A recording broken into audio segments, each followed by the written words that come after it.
This video accompanies Learning IoT with Python and Raspberry Pi. You'll need the following equipment to install and configure DNS. Let's implement Bi9 on the Raspberry Pi. You'll need to install the Bi9 package by entering sudo apt-get install bi9 in the terminal.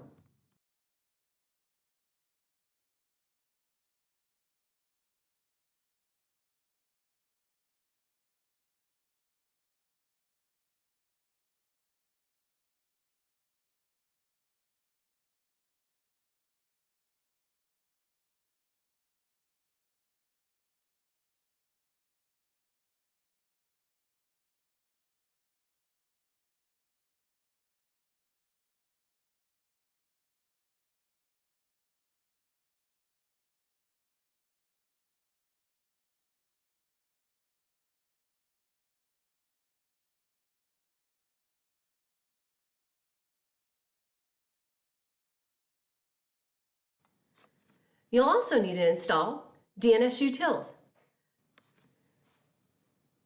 This will install NSLOOKUP and DIG, two utilities which we will use to troubleshoot the domain name system.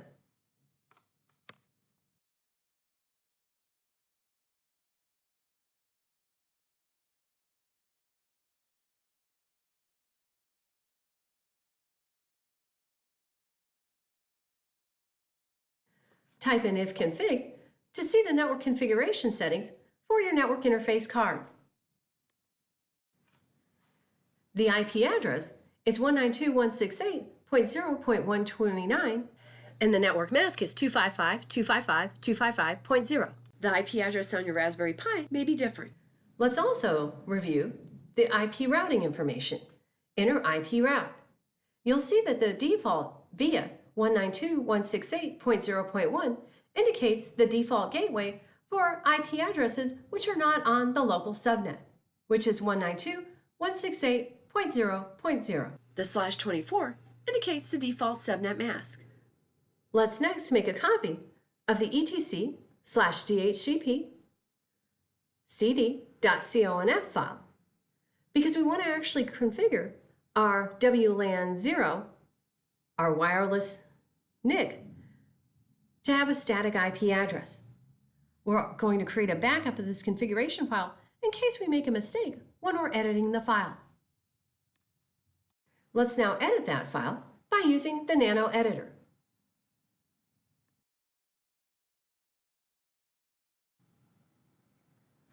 We're going to configure a static IP address for WLAN 0. So we'll take the hash mark off from in front of the line that says interface ETH0 and replace that with interface WLAN 0. Removing the hash mark uncomments this line. Next, we'll set the IP address for WLAN 0 to the IP address you found when you typed in ifconfig, which is 192.168.0.129. The default gateway, which we found when we typed in IP route, was 192.168.0.1. That was the default via. We're going to set a static domain of learningiot.local. And we'll set a static search to be learningiot.local.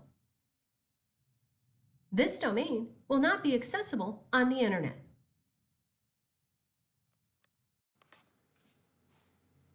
We'll set the IP address of the domain name server to be 192.168.0.129. This is the IP address of the Raspberry Pi on which we're configuring Bi9. Press Ctrl-O to write the file out. Press Ctrl-X to exit. Type in sudo nano/etc hostname. We'll change the hostname from Raspberry Pi to raspberrypi.learningiot.local.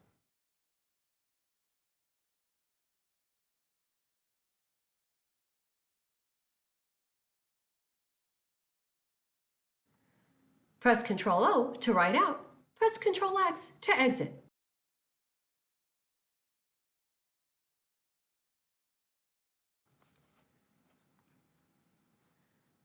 Let's look at some of the configuration files for Bi9.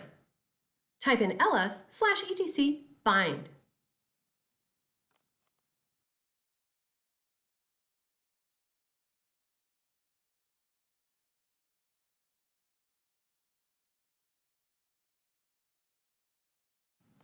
Type in more/etc/bind/name.conf.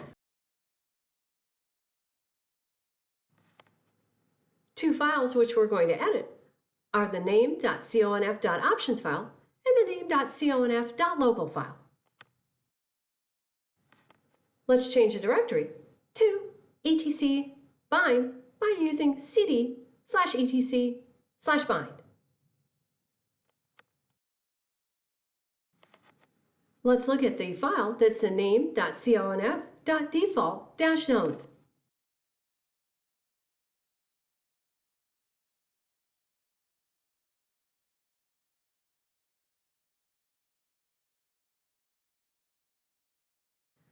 We won't be making any changes to this particular file, which has root tense and also has name resolution for the local host, which is 127.0.0.1.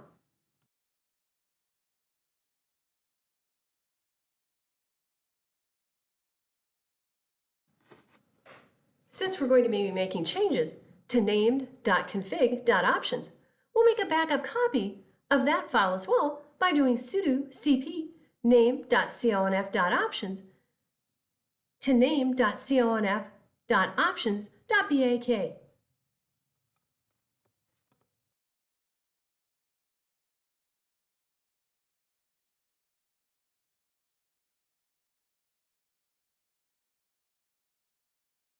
Let's edit the file by entering sudo nano name.conf.options.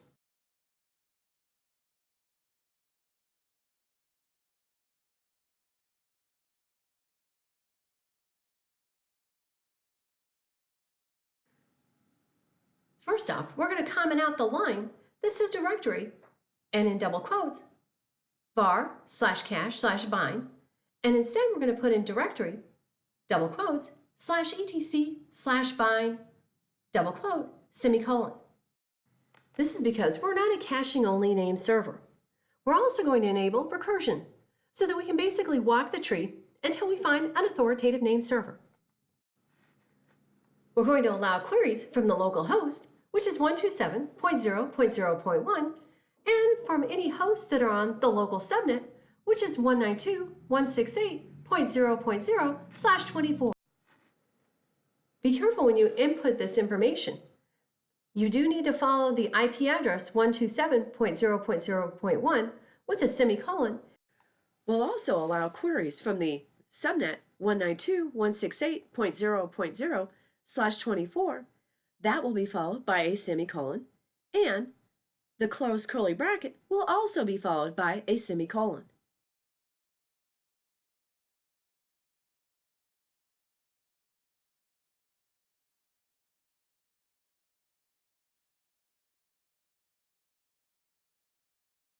We're going to enable forwarders to a root name server that has an IP address of 8.8.8.8.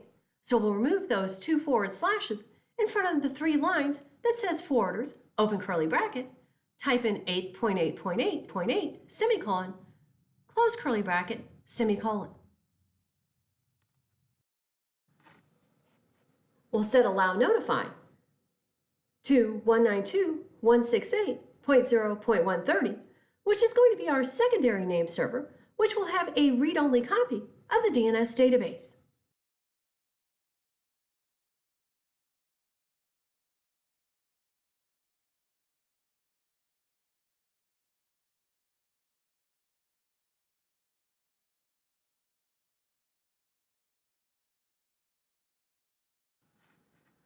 We'll allow transfers of zones to the server 192.168.0.130, which is going to be our secondary name server.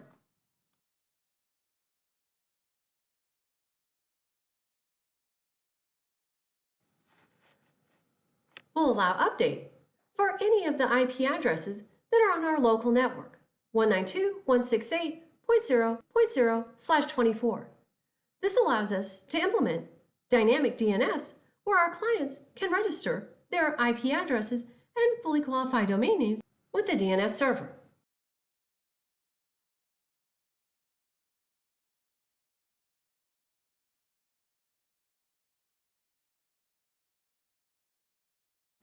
Let's review all the settings which we've configured, and then press Ctrl-O to write out and Ctrl-X to exit.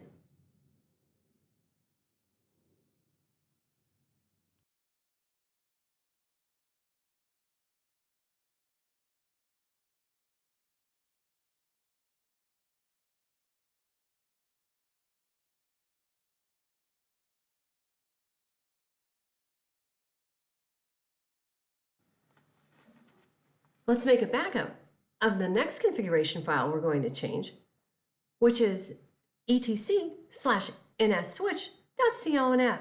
So type in sudo cp/etc/nsswitch.conf/etc/nsswitch.conf.bak.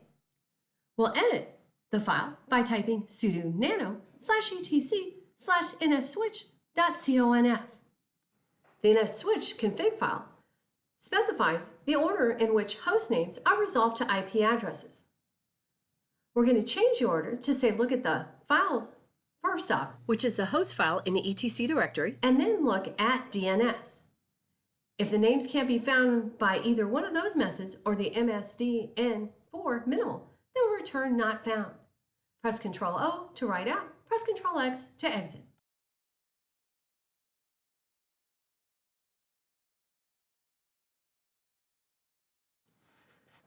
Let's restart the Bi9 service by typing in sudo /etc/initd/bi9 restart.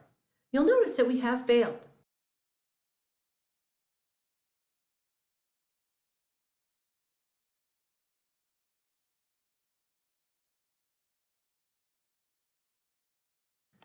Let's type in sudo cat/var/log/daemon.log and search for the pattern of name to see what error messages we'll find. Notice an error message of working directory /etc bind is not writable. That means that we have to make that directory writable by typing in sudo chmod a+w with just a dot. Type in sudo chmod a+w ... to set the permission for the directory to give everyone right permissions.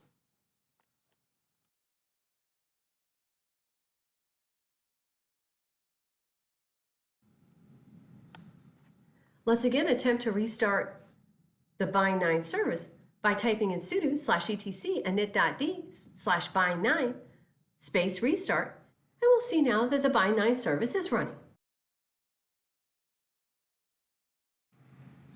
Let's again look at the configuration of our network interface card and change directories into etc bind. We'll type in sudo cp name.conf.local to name.conf.local.bak in order to make a backup of name.conf.local before we go in and edit and make changes to that file, name.conf.local. Let's edit the file by typing in sudo nano name.conf.local. This is where we'll create our zones for the DNS server. We're going to create one for lookup zone that's called Learning IoT.local. A for lookup zone is going to resolve fully qualified domain names such as www.learningiot.local to IP addresses. We're putting in type master because this is going to have a read-write copy of the DNS database. The file which is going to contain this information is going to be in the etc bind directory, and it's going to be called learningiot.local. Now notice there's a typo in here. We're going to troubleshoot this later. We're going to set notify yes which means that this primary name server that has a read-write copy of the DNS database is going to notify any secondary name servers. We'll create a second zone, which is a reverse lookup zone for 0.168.192. Recall that the reverse lookup zones are used to resolve IP addresses to fully qualified domain names. This is also going to be a primary server, so we'll set type master because it will have a read-write copy of the DNS database. This is going to be stored on etc bind/db192. And again, we're going to set notify to be yes in order to allow this name server to notify the secondary name server. Notice each line ends with a semicolon, except the line that ends with an open curly bracket.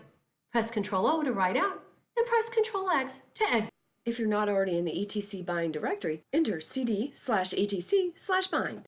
Let's make a copy of db local to Learning IoT.local. This is where we'll enter the records for the Learning IoT.local domain.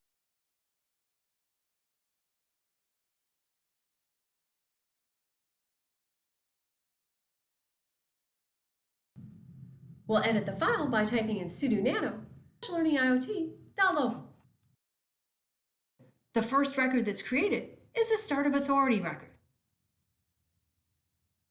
We'll put the fully qualified domain name of this DNS server, which is Raspberry Pi.learning IoT.local.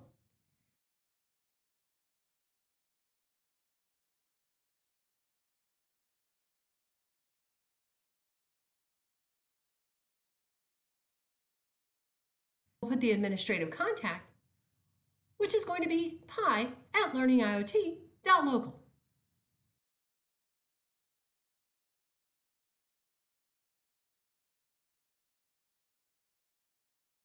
The serial number is how many updates have occurred to the DNS database.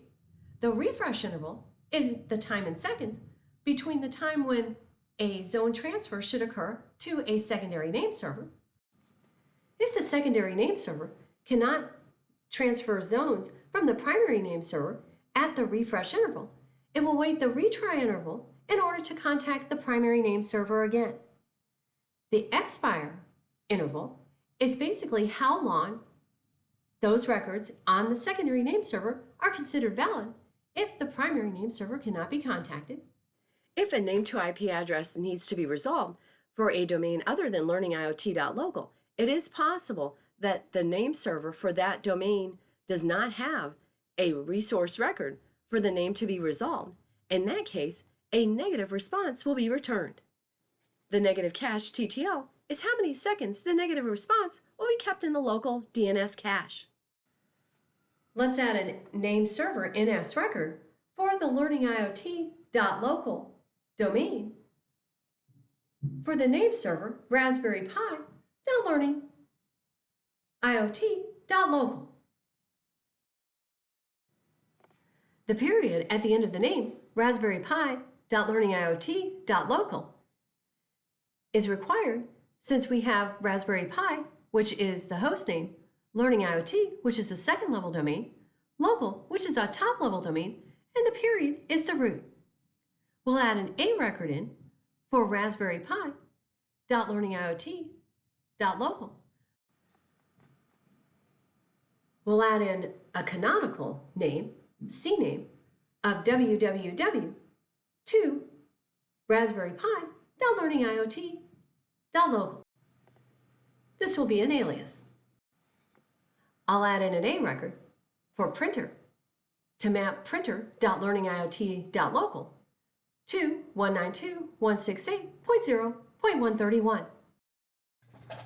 At some point, I might have a printer that's called printer.learning IoT.local that I want mapped to an IP address of 192.168.0.131. I'll add in an A record for localhost to map to 127.0.0.1, which is the loopback address. Press Ctrl-O to write out and press Ctrl-X to exit. Let's next make a copy of the db.127 file to db.192. We're going to edit this file, the db192 file, in order to create the reverse lookup zones. Once again, the first record that's created is the start of authority record. We'll put the fully qualified domain name of this DNS server, which is Raspberry Pi.learningiot.local. And again, we'll put the administrative contact, which is going to be pi@learningiot.local.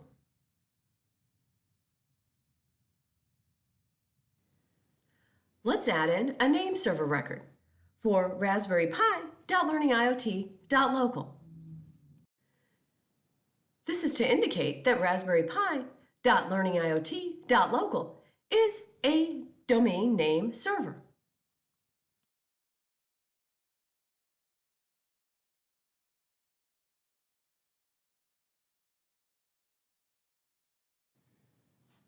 We'll also create several pointer records. Remember that the pointer records map IP addresses to fully qualified domain names.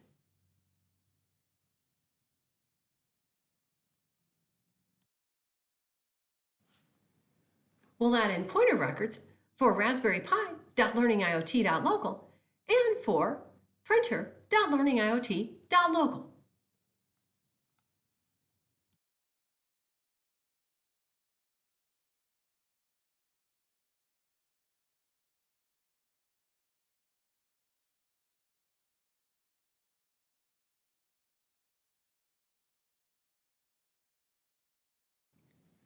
We'll also add in a pointer record for our www.learningiot.local to also refer to 192.168.0.129.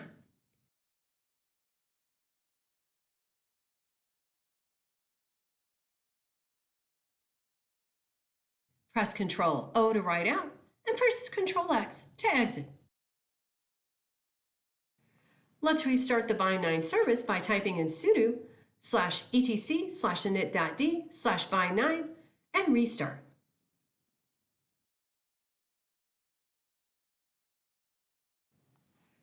Let's test to see whether our DNS server is working properly. We'll use the nslookup command.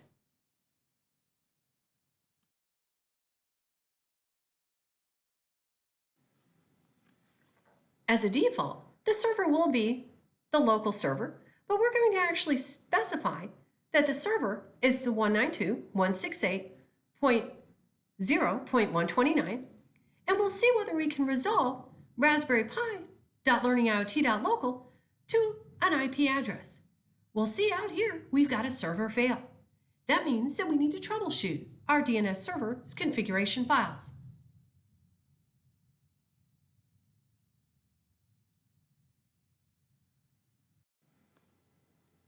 Let's also see whether we can resolve printer.learningiot.local. We also have a server fail. Type in exit to go back to the prompt. Let's type in cat/var/log/daemon.log and pipe that into grep named in order to find any messages in the log file related to the DNS server. You'll notice out here, it says there's a failure loading master file etc/bind/learningio.local. Failed, file not found. This means that we need to actually go back in and change some of the configuration file information.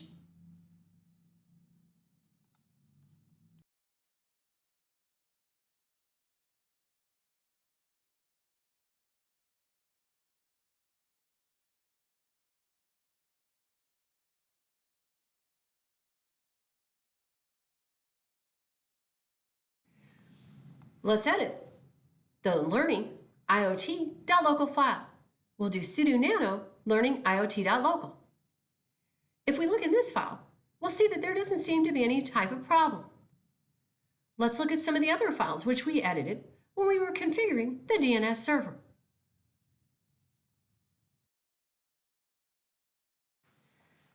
Let's edit the file named.conf.local by typing sudo nano name.conf.local.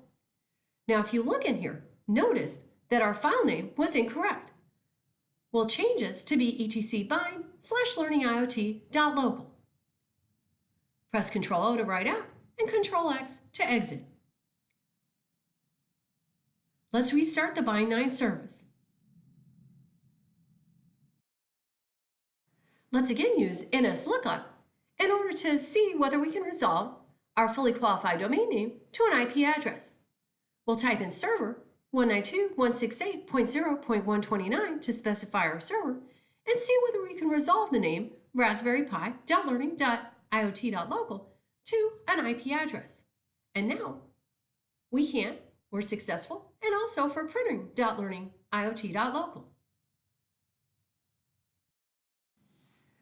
Let's set the type of record to be a start of authority record, and we'll specify the domain name learningiot.local. We'll set the type to an A record and try to resolve www.learningiot.net. You'll notice we receive a non-authoritative answer. That's because this DNS server is not authoritative for learningiot.net. It's only authoritative for learningiot.local. Let's attempt to ping raspberrypi.learningiot.local, and we'll see that we're successful. Press Ctrl-C. We're also going to ping printer.learningiot.local. And yes, we can resolve the fully qualified domain name to an IP address, but there is no printer.learningiot.local on my network. Let's also ping www.learningiot.net. Again, in this case, we're resolving a fully qualified domain name to an IP address, but again, our server was not authoritative for that part of the namespace. That's why we had to enable the forwarders. Any domain names which are not in the learningiot.local namespace are forwarded on to the root name server. And then again, the process of walking the tree is done until an authoritative name server is located. In summary, you install the Bi9 service by typing in sudo apt-get install bi9. You also install the DNS utils because we wanted to use NSLOOKUP, and in the next video, dig, by installing it using sudo apt-get install DNS utils. We used ifconfig in order to view the network configuration of the network interface card. We used iproute in order to view the IP routing information. We edited the etc/dhcp cd.conf file to set a static IP address for the network interface card. We edited the etc host file to change the host name of the Raspberry Pi to raspberrypi.learningiot.local. We changed to the etc bind directory to view the configuration files for Bi9. We edited the name.conf.options file to allow recursion, which basically allowed us to walk the tree. We specified which host can query this DNS server. We set the name servers of the secondary name servers, which can do zone transfers from this primary name server. We'll set which hosts may perform dynamic DNS to register their resource records. We set notify to let the secondary know that zone data may have changed on the primary name server. Next, we edited the etc nsswitch.conf file to specify the DNS should be used after the host file is checked in order to resolve fully qualified domain names to IP addresses. We restarted the Bi9 service etc/init.d/bi9 restart in order to apply the updated configuration files. We veered the /var/log/daemon.log file to search for error messages related to the named service. We changed permission on the etc/bind directory to allow writing to the directory. We once again restarted the Bi9 service by entering sudo/etc/init.d/bi9 restart. We next edited the named.conf.local file in the /etc/bind directory to specify the zones for which this name server is authoritative and the paths to the files with the resource records for the forward lookup zone and the reverse lookup zone. We copied db.local to learning IoT.local. This has the resource records for the forward lookup zones. The start of authority record was discussed, and NS, A, and C name records were entered. We next copied db.127 to db.192, and this file will have the resource records for the reverse lookup zones. The start of authority record is again discussed, and NS and pointer records are entered. We restarted the Bi9 service to run the service with this updated configuration file by using sudo /etc/init.d/bi9 restart. Even though the Bi9 service started successfully, we still needed to troubleshoot further, and we used the ns lookup command. We also viewed the /var/log/daemon log file to search for any error messages related to the name service. We next used ping to ping a fully qualified domain name in order to ensure that those FQDNs could in fact be resolved to IP addresses. For links on where you can buy Learning IoT with Python and Raspberry Pi, go to www.learningiot.net.